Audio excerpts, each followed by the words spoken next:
In this section, we will discuss transfer learning in details.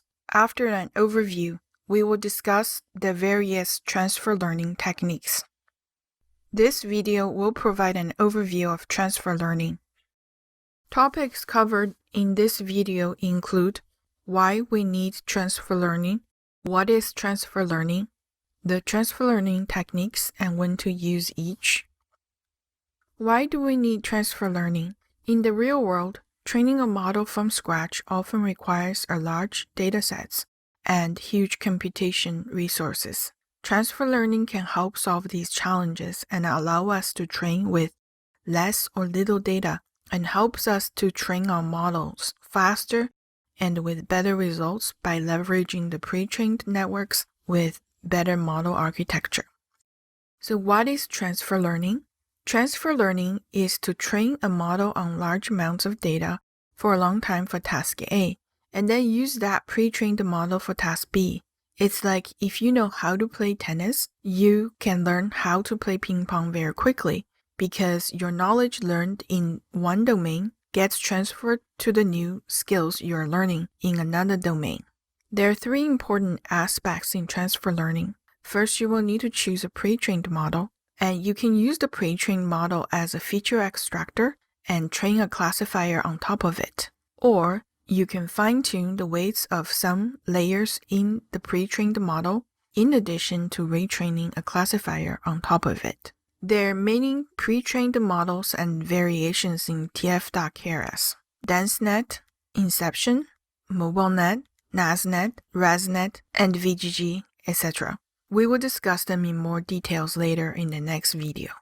One technique is to use a pre-trained model as a feature extractor and then train a classifier on top of it with your own data. Here's how this technique works.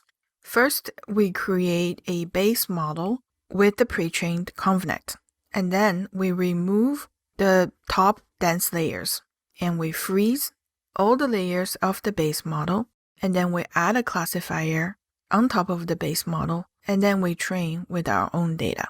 Another technique is to fine-tune the weights of some layers in the pre-trained model, in addition to replacing and then retraining a classifier on top of the pre-trained model with your own data. Here's how this works. We first create a base model with the pre-trained ConvNet as a feature extractor, and we remove the top layers, typically dense layers, of the pre-trained model, and we freeze some of the layers of the base model and leave some of the later layers to be still trainable. And then we add a classifier on top of the base model, and then we train with our own data. So when do we use each of the transfer learning techniques? When your new dataset is small and is similar to the original dataset that's used to train the pre-trained model. In this case, you can train a linear classifier on the CNN features and fine-tune while resulting overfitting. And if your new dataset is large and it's similar to the original dataset, you can fine-tune the pre-trained model.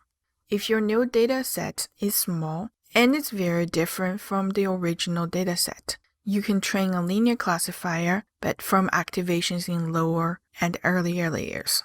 Now, if your dataset is large and it's very different from the original dataset, you should either fine-tune through all layers or you should just train from scratch. Transfer learning can be used for images, text, and audio. Take images as an example. Transfer learning can be used for all the computer vision tasks, such as image classification, object detection, image segmentation, style transfer, GANs, etc.